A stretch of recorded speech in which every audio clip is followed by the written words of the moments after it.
नमस्कार मित्रांनो.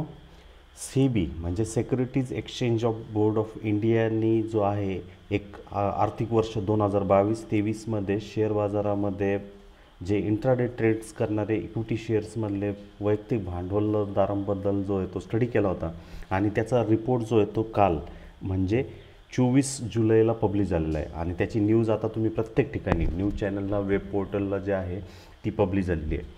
आणि त्या अभ्यासातनं असं निष्कर्ष आला आहे की 10 पैकी 7 लोकांना जो आहे तो तोटा होतो आहे. तर हे जो 10 पैकी 7 लोकांना आउट ऑफ 7 म्हणजे आउट ऑफ 10 7 लोकांना जर लॉस जर होतो आहे, फक्त 3 लोक जे आहेत ते प्रॉफिटेबल होत आहेत. तर ह्या स्टडीचे निष्कर्ष काय आहेत त्याबद्दल जो आहे आपण डिस्कशन करणार आहोत. आणि हा लॉस जो आहे तो अतिशय प्रचंड प्रमाणात होतो आहे. 50% जास्त लोक जे आहेत ते लॉसमध्ये ह्या गोष्टीमुळे जातात. त्याचे कारणं आणि ते क्लिअर करण्यासाठी काय गोष्टी असू शकतात त्याबद्दल आपण ह्या व्हिडिओमध्ये चर्चा करणार आहोत. तर माझी अपील राहील, जर तुम्ही या चॅनलला नवीन असाल तर ह्या चॅनलला सबस्क्राईब करा आणि ह्या व्हिडिओला लाईक करत, शेअर करत आपल्या प्लेलिस्टचा जो आहे तो उपयोग करा. कारण त्या प्लेलिस्टमध्ये, मराठी प्लेलिस्टमध्ये भरपूर वेगवेगळ्या प्रकारचे एज्युकेशनल व्हिडिओज जे आहेत ते अपलोड केलेले आहेत की त्या माध्यमातून हा जो आकडा आपल्याला दिसतो आहे 7चा, हा कमीत कमी कशा पद्धतीने ज्यावेळेस मार्केटचे टेक्निकल्स आपल्याला माहिती असतील त्या माध्यमातून भरपूर काही गोष्टी ज्या आहेत ना त्या आपल्याला व्यवस्थितरित्या लक्षात येऊ शकतात. तर चला तर मग ह्या गोष्टीबद्दल आपण चर्चा करूयात, डिस्कशन करूयात. तर ऑब्जेक्टिव्ह हा पर्टिक्युलर स्टडी आर्थिक वर्षासाठी हा स्टडीचा हा होता की आर्थिक वर्ष 2022-23मध्ये शेअर बाजारामध्ये 10 पैकी 7 लोक वैयक्तिक इंट्राडे ट्रेडर्सनी जो तोटा नोंदवला होता त्याबद्दलचा अहवाल हा प्रसिद्ध झालेला आहे. आणि त्या अहवालाचं हे पहिलं पेज आहे. याच्यामध्ये सगळ्यात महत्त्वाचं गुंतवणूकदार जे आहेत ते तरुणांचं प्रमाण जे आहे ते सगळ्यात जास्त आहे आणि तोटा होणाऱ्यामध्ये ह्या तरुणांची संख्या जास्त आहे. आणि त्यामुळं सेबीचं हे पण म्हणणं आहे की व्यवहारातील जोखमीबाबत जागरूकता वाढवणे गरजेचं आहे. मग ह्या जागरूकतेमध्ये काय, ह्या जागरूकतेमध्ये ही सगळ्यात महत्त्वाचा मुद्दा, सगळ्यात महत्त्वाची गोष्ट ही आहे की आपल्याला त्याच्याबद्दलचा अनुभव, त्याच्याबद्दलचं नॉलेज असणं हे सगळ्यात महत्त्वाचा मुद्दा इथं त्याच्यातनं प्रकर्षातनं जाणवतो.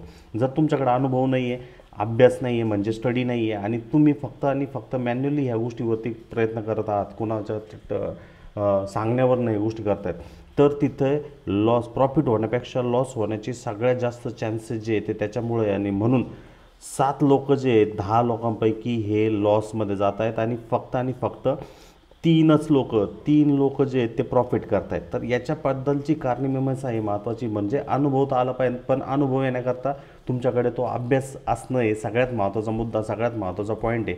आणि याच्याकडं तुम्ही लक्ष देणं हे गरजेचं आहे.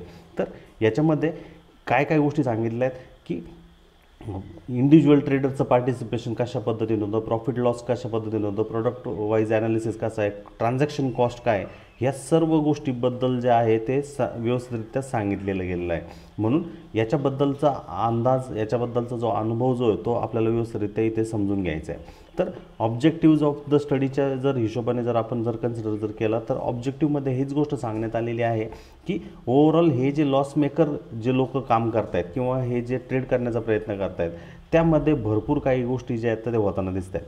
तर ऑब्जेक्टिव्ज ऑफ ट्रेड स्टडीमध्ये हे सांगितलं आहे की जे रिटेल पार्टिसिपेशन आर्थिक वर्ष 2022-23मध्ये जे कन्सिडर केलं गेलं आहे ते 19-20च्या बरोबर जे आहे ते कंपॅरिझन केलं गेलं आहे. आणि त्या कंपॅरिझनमध्ये आपल्याला ही गोष्ट इथे लक्षात येते की ते जवळजवळ 300 पट, म्हणजे आर्थिक वर्ष 2018-19मध्ये जे वैयक्तिक ट्रेडरचं पार्टिसिपेशन होतं ते 2022-23मध्ये जर कन्सिडर जर केलं तर ते जवळजवळ 300 पटीने वाढलेलं आहे. म्हणजे 300 पट काय झालं आहे ते वाढलं आहे. आणि हे एकदम माइंड ब्लॉगलिंग आपण जे म्हणतो, आश्चर्यकारक पद्धतीने हे रिटेलचं पार्टिसिपेशन जे आहे ते वाढलेलं आहे. आणि याच्यामध्ये सगळ्यात महत्त्वाचा जो निष्कर्ष आला आहे तो 30 वर्षाखालील लोकांचं, तरुणांचा जो सहभाग जो आहे तो सगळ्यात जास्त आहे. आणि त्या तरुणांनी जवळजवळ ऑन ॲव्हरेज 1,02,000चा ॲव्हरेज लॉस जो आहे तो त्याच्यामध्ये केलेला आहे. तर हे कशामुळे होतं मित्रांनो, हे सर्व काही ज्या गोष्टी घडत आहेत त्याच्यामध्ये ज्या गोष्टी होऊ राहिल्यात, ह्या लॉस मेकर जे आहेत हे इंडिव्हिज्युअल ट्रेडर जे आहेत ते 89% आसपास आहे. म्हणजे FNOमध्ये तर ऑलरेडी 10 लोकांपैकी जवळजवळ 9 लोक जे आहेत ते लॉस करत आहेत. आणि हे लॉस जो आहे तो जवळजवळ 1 1.1 लाखचा आसपास आहे, म्हणजे 90% जे लोक आहे ॲक्टिव्ह ट्रेडर जे आहेत त्यांचा लॉस जवळजवळ 1,25,000च्या आसपास दिसतोय. आणि म्हणून ॲक्टिव्ह ट्रेडर्समध्ये जे लॉस ट्रेडिंग लॉस जो फायनान्शियल इयर 22मध्ये जो दिसला आहे तो 50,000च्या आसपास आहे. म्हणजे कुणी जर म्हणतंय मी प्रॉफिटेबल ट्रेडर आहे, माझ्याकडे हेच सेटअप आहे, ट्रेडिंग स्ट्रॅटेजी आहे, तो सुद्धा जवळजवळ 50,000च्या आसपास लॉस करताना आपल्याला तिथं दिसलेलं आहे. जे कोणी प्रॉफिट मेकिंगचं ही गोष्ट करतायत तर ते 11%च्या आसपास फ्युचर अँड ऑप्शनमध्ये आहेत आणि त्यांनी जवळजवळ 1.5 लाखचा ॲव्हरेज प्रॉफिट जो आहे तो जनरली केलेला आहे. आणि हे जे 1,50,000चा जो प्रॉफिट तुम्हाला तिथं दिसतोय त्याच्यामध्ये जवळजवळ 10% ॲक्टिव्ह ट्रेडर्सनी त्यामध्ये फक्त आणि फक्त त्या 1,50,000 पैकी 1,09,000च्या आसपासच त्यांना जे आहेत त्या व्हॅल्यूज जे आहेत ते किमती जे आहेत ते तिथं भेटताना दिसलेल्या आहे. आणि याच्याबद्दलचे आपल्याला लक्षात आलं पाहिजे की हे लॉस मेकिंग किंवा प्रॉफिट मेकिंग कशा पद्धतीने होतात, त्याचा उद्देश त्याचा उपयोग नेमका कशा पद्धतीने होऊ राहिला याच्याबद्दलची सुद्धा आयडिया जी आहे ते आपल्याला व्यवस्थितरित्या समजणं अतिशय गरजेचं आहे. आणि हे पॉईंटर जे आहेत हे पॉईंट जे आहेत ते व्यवस्थितरित्या सांगितले गेलेत की नेमकं ह्या लॉस मेकिंग ट्रेडर्समध्ये कशा पद्धतीने एनेबिलिटी जी आहे ती होताना आपल्याला ते दिसते. आणि हा एक महत्त्वाचा पॉईंट, हा एक महत्त्वाचा मुद्दा तिथं असणार आहे की जनरली हे जे प्रॉफिट मेकिंग किंवा लॉस मेकिंग लोक जे करू राहिलात किंवा ते करतायत तर त्याच्याबद्दलची आयडिया. आणि ह्या लॉस मेकरमध्ये सगळ्यात महत्त्वाचा मुद्दा हा आहे की फायनान्शियल इयर 22मध्ये जवळजवळ 89% जे ट्रेड जे ऑप्शन्समध्ये ट्रेड केले होते त्यापैकी जवळजवळ ॲव्हरेज लॉस जो त्यांनी केला आहे तो 0.77 लाख किंवा 0.66 लाखचा रिस्पेक्टिव्हली. आणि लॉस मेकरचं जे पर्सेंटेज आपण म्हणलं इंडेक्स किंवा स्टॉक ऑप्शनमध्ये तर इंडेक्स ऑप्शनमध्ये 74%च्या आसपास होतं आणि जवळजवळ 67% जे ते स्टॉक इंडेक्स फ्युचर्स आणि स्टॉक फ्युचर्सच्या आसपास होतं. म्हणजे ते जर बघितलं तर इंडेक्समध्ये 0.96 लाखचं आहे आणि स्टॉक फ्युचर्समध्ये 2.1 लाखच्या आसपास आपल्याला दिसतंय. आणि एंगेज स्टेज ग्रुप जो आहे की जो 20पासनं 30च्या आतमध्ये आहे त्यांनी जवळजवळ अकाउंट जे ते पार्टिसिपेशन जे झालं आहे त्याच्यामध्ये 1%च्या आसपास जे आहे ते पार्टिसिपेशन आपल्याला होताना तिथं दिसतं. आणि हा एक सगळ्यात महत्त्वाचा मुद्दा, सगळ्यात महत्त्वाचा पॉईंट जो आहे तो आपल्याला इथं लक्षात ठेवलं गेलं पाहिजे की किमती कशा पद्धतीने होत आहेत, ह्या किमती कशा पद्धतीने तिथं वाढण्याचा प्रयत्न करत आहेत. आणि म्हणून प्रॉडक्ट वाईज CTC जर बघितलं तर ॲव्हरेज म्हणजे सगळ्याच प्रकारामध्ये 300 पट जे आहेत हे वाढण्याचा प्रकार जो आहे तो तिकडं आपल्याला होताना दिसतोय. म्हणून हे जो स्टडी जो पब्लिश जो झाला आहे सेबीकडनं याच्यामध्ये आपल्याला ही आयडिया येते की ह्या ऑथरायझेशनमध्ये गोष्टी होताना दिसतंय. मेथोडॉलॉजी त्यांनी यूज केली, त्याच्यामध्ये मेथोडॉलॉजीमध्ये सगळ्यात महत्त्वाचा पॉईंट मुद्दा जो कन्सिडर केला आहे तो प्रॉडक्ट जो घेतला आहे तो इंडेक्स ऑप्शन जसं की निफ्टी, बँक निफ्टीचे ऑप्शन, स्टॉकचे पर्टिक्युलर ऑप्शन्स, इंडेक्सचे ऑप्शन, स्टॉक्सचे फ्युचर्स याच्यामध्ये. आणि जी एजची कॅटेगरी ती त्यांनी यूज केली ती 20 वर्षापासून 60 वर्षाच्या याच्यामध्ये केली. आणि 20 ते 30, 30 ते 40, 40 ते 50, 50 ते 60 आणि 60 वर्षापेक्षा जास्तची लोकांची कॅटेगरी केली. जेंडर हे केलं आहे आणि Tier 1, Tier 2 आणि Tier 3 सुद्धा केलं आहे. तर सगळ्यात महत्त्वाची चिंताजनक गोष्ट ही आहे Tier 3 ह्या जे शेअर जे आहेत ते अंडर डेव्हलप शेअर आहे आणि त्याच्यामध्ये ही गोष्ट जी ती कन्सिडर जर केली तर त्याच्यामध्ये पार्टिसिपेशन होतं आहे. आता हे लॉस मेकिंग जे होतं आहे त्याचं सगळ्यात महत्त्वाचं रिझन हे आहे की त्यांचा अभ्यास स्टडी जो आहे तो इत्थंभूत नाही आहे, कुणाच्या तरी सांगण्यावरनं काय कुठलं तरी खरेदी विक्रीचं करण्यात येतं आहे. आणि त्याच्यामध्ये ही गोष्ट ही प्रामुख्याने ह्या रिपोर्टच्या माध्यमातून जी ती लक्षात येते की हे जे लॉस मेकिंग जे गोष्टी होत आहेत ह्यामध्ये हा महत्त्वाचा पॉईंट, हा महत्त्वाचा मुद्दा जो आहे तो प्रकर्षाने आपल्याला तिथं जाणवताना तो दिसतोय. तर हे एक महत्त्वाचं आहे की आर्थिक 2022-23च्या ह्या आर्थिक वर्षाच्या याच्यानुसार 2018-19, 2011-12 आणि 2022-23 या तिन्ही गोष्टींचा जो कन्सिडरेशन आहे तो इथं केला गेलेला आहे. इथं जर तुम्ही बघितलं तर इथं लक्षात येऊन जाईल फायनान्शियल इयर 18-19, फायनान्शियल इयर 18-19मध्ये बी कॅटेगरीमध्ये हे कन्सिडरेशन झालं आहे. आणि जर तुम्ही इथं total number of average loss maker जर कन्सिडर जर केलात तर तुम्हाला इथं ह्या ग्राफिकच्या माध्यमातून सगळ्यात व्यवस्थितरित्या लक्षात येऊन जाईल. जे ऑल इंडिव्हिज्युअल्स जर आपण इथं जर कन्सिडर जर केला तर ऑल इंडिव्हिज्युअल्समध्ये फायनान्शियल इयर हे 19ची ही संख्या आहे आणि फायनान्शियल इयर 22-23ची संख्या आहे. त्याच्यामध्ये ॲक्टिव्ह जे 87% आसपास 19मध्ये होते आणि 90%च्या आसपास 22मध्ये आपल्याला दिसत आहेत. नॉन ॲक्टिव्ह जे 76% 19च्या क्षेत्रामध्ये होते ते 2022च्या फायनान्शियल इयर 23मध्ये ते 83% होऊन जातात. आणि याच्यावरनं आपल्याला ही गोष्ट लक्षात येते की हे जे ट्रेडर जे आहेत त्याच्यामध्ये कशा पद्धतीने पर्सेंटेज ऑफ प्रॉफिट मेकिंग ही गोष्ट करताना आपल्या दिसतात. म्हणून पर्सेंटेज ऑफ प्रॉफिट मेकिंग जे आहे जे ते 19मध्ये 13%च्या आसपास होतं ते आपल्याला इथं घसरताना दिसतं आहे ॲक्टिव्ह इंडिव्हिज्युअल ट्रेडरच्या माध्यमातून. नॉन ॲक्टिव्ह इंडिव्हिज्युअल ट्रेडर्सच्या बाबतीत जर 19मध्ये जर बघितलं तर ते 24%च्या आसपास होतं आणि फायनान्शियल इयर 17%च्या आसपास आपल्याला घसरताना दिसतं. आणि ट्रिम जर कन्सिडर जर केलं तर 19मध्ये जर ते 9%च्या आसपास ओव्हरऑल प्रॉफिटेबल ट्रेडर होते ते 22मध्ये 6%च्या आसपास होते. मग हा जो नफा आहे हा जो प्रॉफिट आहे हा कोण कमवतं आहे? हा जो नफा आहे हा प्रॉफिट जो आहे तो FIIs DIs big fund houses हे कमवत आहेत. कारण यांचा जो लॉस असणार आहे या पैसा कोणाकडे तरी जातच असणार आहे आणि याच्यामुळं जनरली ही गोष्ट होते. दुसरं महत्त्वाचा मुद्दा याच्यामध्ये एक प्रकर्षाने जाणवतो आहे ह्या लॉस मेकरच्या माध्यमातून. हे जे लॉसेस जे होत आहेत जनरली हे फ्युचर अँड ऑप्शन्समध्ये सगळ्यात जास्त ट्रेड केल्यामुळे होत आहेतच, परंतु त्याबरोबरच जे एक सेफ हेवन कॅश ट्रेडिंग म्हटलं जातं की ज्याच्यामध्ये इंट्राडेमध्ये ट्रेड केल्यामुळं आपला फायदा होतो तो सुद्धा आता घटताना दिसतो. आणि त्याच्यामुळं 7 लोक आउट ऑफ 10 7 लोक 10 पैकी जे आहेत लॉस मेकिंग करताना आपल्याला तिथे दिसत आहे. आणि याच्यामध्ये जी सगळ्यात चिंतेची बाब आहे 30 वर्षाखालील जे तरुणी आहे युवक जे आहेत त्यांना माहीत नसल्यामुळं कुठल्या तरी गोष्टीला फॉलो केल्यामुळं त्यांचा जो आहे तो लॉस मेकिंगचा जो आकडा जो आहे तो सगळ्यात जास्त आपल्याला होताना तिथं दिसत आहे. आणि याच्याबद्दलची आयडिया याच्याबद्दलचा जो अभ्यास जो आहे तो वेळोवेळी व्यवस्थितरित्या करणं हे सगळ्यात महत्त्वाचा मुद्दा सगळ्यात महत्त्वाचा पॉईंट जो आहे तो आपण इथं लक्षात ठेवणं गरजेचं आहे. म्हणून ॲव्हरेज प्रॉफिट अँड लॉस जर आपण कम्पॅरिझन जर केलं FNO सेक्शन्समध्ये तर तुम्हाला इथं लक्षात येऊन 1,26,000चं लॉस तिथं होतं ते 22मध्ये 82,000वरती आलं होतं. आणि जर ते कम्पॅरेटिव्हली ट्रिम जर आपण जर कन्सिडर जर केलं तर 1,44,000चा लॉस जो ॲव्हरेज जो होता तो 93,000वरती आपल्याला तिथं घसरताना तिथं दिसतोय. आणि हे जे डिस्ट्रीब्युशन जे आहे ते कशा पद्धतीने वाढताना आपल्याला दिसतं हे सुद्धा लक्षात येऊन जातं.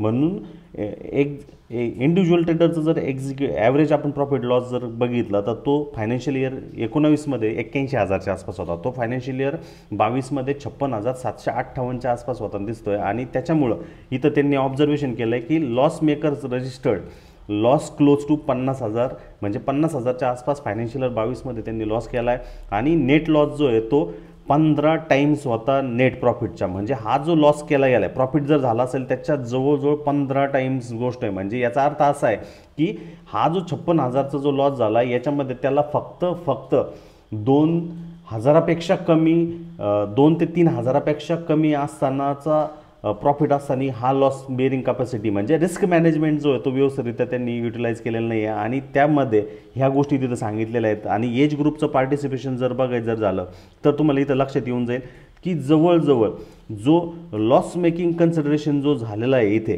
तो भरपूर प्रचंड प्रमाणामध्ये वाढताना दिसतोय. आणि त्यातली त्यात 20 ते 30% जे ट्रेडर जे आहेत 20 ते 30 एज ग्रुपमधले ते जवळजवळ 11%च्या आसपास आपल्याला तिथं दिसत आहेत. आणि ह्या लोकांमध्ये सगळ्यात जास्त जे लॉस मेकिंग ज्या गोष्टी ज्या आहेत त्या होताना दिसत आहेत. मग याच्यामध्ये इतंभूत माहिती याच्याबद्दल बी सांगितली गेली. 20 वर्षाखालील जर ॲक्टिव्ह ट्रेडर जर बघितले तर फायनान्शियल इयर जो फायनान्शियल लॉस जो रिलीज केला गेला आहे फायनान्शियल इयर 22मध्ये तो 65,780च्या आसपास आपल्याला दिसतोय, जो की जवळजवळ फायनान्शियल इयर 19मध्ये तो 11,26,000च्या आसपास आपल्याला कन्सिडरेबली होता. आता जर आपण टेरिटरी वाईज प्रत्येक सेक्टर वाईज जर आपण इथं जर गोष्टी बघितल्या तर 20साठी तो 65,000च्या आसपास होता, 20 ते 30मधला 58,000च्या आसपास होता, 30 ते 40मध्ये 1,16,000च्या आसपास होता, 40 ते 50मध्ये 1,72,000 होता, 50 ते 60मध्ये तो वाढताना आपल्याला दिसतोय 2,08,000च्या आसपास दिसतोय. आणि 60पेक्षा जास्त लोकांसाठी तो 2,44,000च्या आसपास बनताना दिसतोय. आणि नेट ऑन नेट हे जे रिटेलचं जे पार्टिसिपेशन जे आपल्याला दिसतंय ते पूर्णपणे निगेटिव्ह होताना इथे दिसतंय. आणि हे सगळ्यात महत्त्वाचा पॉईंट हा सगळ्यात महत्त्वाचा मुद्दा जो आहे ह्या पर्टिक्युलर सेक्शनच्या माध्यमातून ह्या पर्टिक्युलर आकडेवारीच्या माध्यमातून आपल्याला इथं लक्षात येतं आहे. म्हणून जेंडर पार्टिसिपेशन जर बघितलं तर मेल कॅन्डिडेटची संख्या फिमेल कॅन्डिडेट्सपेक्षा जी आहे ती जास्त आपल्याला होताना दिसत आहेत आणि ते पार्टिसिपेशन जे 19मध्ये जे फिमेलचं पार्टिसिपेशन 19%च्या आसपास होतं ते फायनान्शियल इयर 22मध्ये ते घटताना दिसत आहेत. ॲज कम्पॅरेटिव्हली 19मध्ये जे मेलचं पार्टिसिपेशन 80%च्या आसपास होतं ते 22मध्ये आपल्याला 84%वरती आपल्याला जाताना दिसत आहे. म्हणून या इंडिव्हिज्युअल ट्रेडरच्या माध्यमातून ही गोष्ट आपल्याला लक्षात येऊन जाते. सेबीच्या ह्या अभ्यास गटाच्या नुसार इक्विटी कॅश सेगमेंटमध्ये करणाऱ्या 3 व्यक्तीपैकी एक व्यक्ती इंट्राडेचा व्यवहार करतो आणि या विभागात 30 वर्ष वयावर 30पेक्षा कमी वय असलेल्या तरुणांची संख्या जो इंट्राडे ट्रेडरचा वाटा आहे 2018-19पेक्षा तो 18%च्या तुलनेत 2022-23मध्ये तो 48%पर्यंत वाढलेला आहे. आणि आर्थिक वर्ष 22-23मध्ये हा जवळजवळ इक्विटी कॅश सेगमेंटला निव्वळ तोटा सहन करावा लागलेला आहे आणि तो तोटा जवळजवळ 65,000पासून 1,85,000च्या रेंजमध्ये आपल्याला होताना दिसतोय. म्हणजे एका वर्षापेक्षा 500पेक्षा जास्त व्यवहार करणाऱ्या व्यापाऱ्यांसाठी तोटा करणाऱ्यांचे प्रमाण जे ते 80%पर्यंत गेलेलं आहे आणि हे सगळ्यात महत्त्वाचा वर्गवारी सगळ्यात महत्त्वाचा मुद्दा आपल्याला दिसतोय. ह्या ग्राफिकमध्ये हे सांगितले सेबीने याच्यापूर्वी पण भरपूर काही अभ्यास केला होता. त्याच्यामध्ये इक्विटी आणि ऑप्शन्स आणि फ्युचर्समध्ये जे ट्रेड करणारे वैयक्तिक व्यापारी आहेत त्यांच्या 89% वैयक्तिक व्यापाऱ्यांना आर्थिक वर्ष 2022-23मध्ये सरासरी 1.1 लाखाचा जो तोटा जो आहे तो तिथं त्यांना सहन करावा लागला होता. आणि 1.1 लाखाचा जर तोटा त्यांना सहन करावा लागू राहिला तर ही अतिशय चिंतेची बाब अतिशय आश्चर्यचकित करणारी बाब आहे. जर तुम्ही इथं जर बघितलात तर याच्यामध्ये हे इंडेक्स फ्युचर्स आणि ऑप्शन्सबद्दलची गणना जी आहे ती केली गेली आहे. त्याच्यामध्ये त्या गोष्टीबद्दल जे ते चर्चा केली गेलेली आहे त्याच्याबद्दलचं डिस्कशन केलं गेलेलं आहे. आणि मेल आणि फिमेल ट्रेडर्सबद्दल जर आपण जर कन्सिडरेशन जर करायचं जर झालं तर तुम्हाला इथं लक्षात येऊन जाईल की ओव्हरऑल फिमेलचा जो लॉस मेकिंग जो होता तो 1,29,000च्या आसपास होता आणि पुरुष ट्रेडरचा जो लॉस मेकिंगचा जो आकडा होता तो 1,07,000च्या आसपास आपल्याला होता दिसला. आणि ऑन ॲव्हरेज जो तोटा जो आहे तो फिमेल ट्रेडरचा 1,29,000वरनं तो 67,000च्या आसपास घसरताना दिसला आणि जो 1,07,000चा जो लॉसचा आकडा होता तो कमी घटताना दिसला. म्हणजे फ्युचर आणि ऑप्शन तर ट्रिकी आहेच आहेत परंतु इक्विटीसुद्धा आता ट्रिकी होताना दिसते. कारण याच्या पाठीमागचं रिझन हे आहे की पूर्णपणे त्याचं मार्केटचं स्ट्रक्चर समजून न घेणं हे एक महत्त्वाचा अभ्यास आहे. दुसरं महत्त्वाचं म्हणजे एक पेपर ट्रेडिंग प्लॅटफॉर्मवरती पेपर ट्रेड करून नंतर मग मार्केटमध्ये येऊन तिथं ट्रेड करण्याचा प्रयत्न करणं तिथं अजिबात ती गोष्ट होऊ शकत नाही. आणि ह्याबरोबरच चुकीच्या लोकांकडनं टिप्स किंवा रेकमेंडेशन घेणं किंवा कुणाच्या तरी गोष्टीच्या भयकाव्यामध्ये येऊन ते ट्रेड करणं याच्यामुळं हे कारणं आपल्याला होताना दिसतात.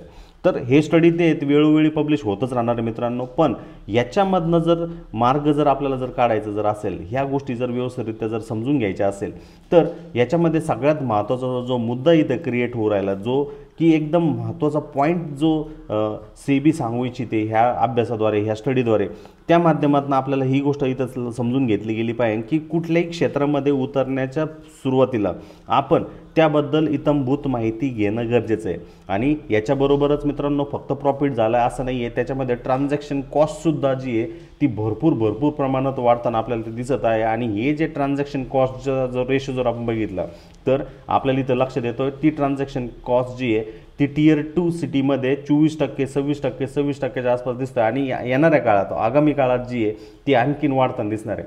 म्हणून कळीचा मुद्दा हा आहे की इंट्राडे ट्रेडिंगमध्ये 30 वर्षावरून कमी वय असणाऱ्या तरुणांचा हिस्सा 2022-23मध्ये जवळजवळ 48%पर्यंत पोहोचला आहे. तो 2019मध्ये फक्त 20%च्या आसपास होता.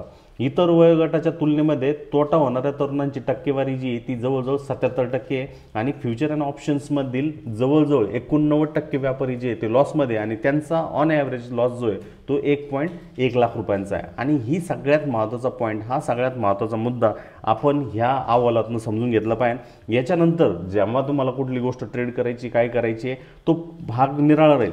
पण त्यापूर्वी एक गोष्ट समजून घ्यायचे की मी त्याचा पर्टिक्युलर मार्केटचा स्टडी व्यवस्थितरित्या करू शकतो का, मार्केटचे बारकावे माझ्याकडे व्यवस्थितरित्या उपलब्ध आहे का, आणि त्याबरोबरच की मी ज्या गोष्टीवरती ट्रेड करण्याचा प्रयत्न करतोय किंवा इन्व्हेस्ट करण्याचा प्रयत्न करतोय ते बॅक टेस्टेड स्ट्रॅटर्जीच्या हिशोबाने आहे का ते पण महत्त्वाचं. आणि याच्यात सगळ्यात महत्त्वाचा मुद्दा जी की सायकोलॉजी जी आहे ट्रेडिंग सायकोलॉजी ती सायकोलॉजीसुद्धा तुमची व्यवस्थितरित्या तयार होणं हे सगळ्यात महत्त्वाचा मुद्दा आहे. कारण सायकोलॉजी जर तुमची बरोबर नाही आहे तुम्ही जर चुकीच्या पद्धतीने कुठली तरी गोष्ट करण्याचा प्रयत्न करताय तर त्यामध्ये हे एक चुकीची गोष्ट होण्याची शक्यता जी चान्सेस जी आहे ती होऊ शकते. म्हणून सिक्युरिटी म्हणजे security exchange board of India जे आहे सेबी यांनी जो हा अभ्यास अहवाल जो प्रदर्शित केला आहे, नक्कीच सराहनीय गोष्ट आहे. आणि ह्या माध्यमातून प्रत्येक रिटेल ट्रेडर्सने यातनं बोध घ्यावा आणि त्याच्या ह्या जे 4 पॉइंटर हे जे 4 मुद्दे याच्याबद्दल व्यवस्थितरित्या आकलन करून त्यानंतरच त्यांचा आर्थिक निर्णय किंवा फायनान्शियल डिसिजन किंवा मार्केटमध्ये ट्रेड करायचं की नाही त्याबद्दलची माहिती घ्यावी, एवढंच आहे. ह्या व्हिडिओचा उद्देश रिटेल ट्रेडर म्हणजे वैयक्तिक व्यापारी खुदरा ट्रेडर्समध्ये जनजागृती करणे हाच होता आणि हा व्हिडिओ त्यासाठीच बनवला गेलेला आहे. तर कसा वाटला हा तुम्हाला व्हिडिओ नक्की शेअर करा. आणि तुम्हाला जर काही गोष्टी जर शिकायच्या असतील तर मराठी प्लेलिस्टमधनं मी मराठीमध्ये काही व्हिडिओज अपलोड केलेले आहेत की जे कुठल्याही ट्रेडिंग रिकमेंडेशन किंवा स्टॉक टिप्स हे दिले जात नाही आहे, ही पण गोष्ट लक्षात ठेवा.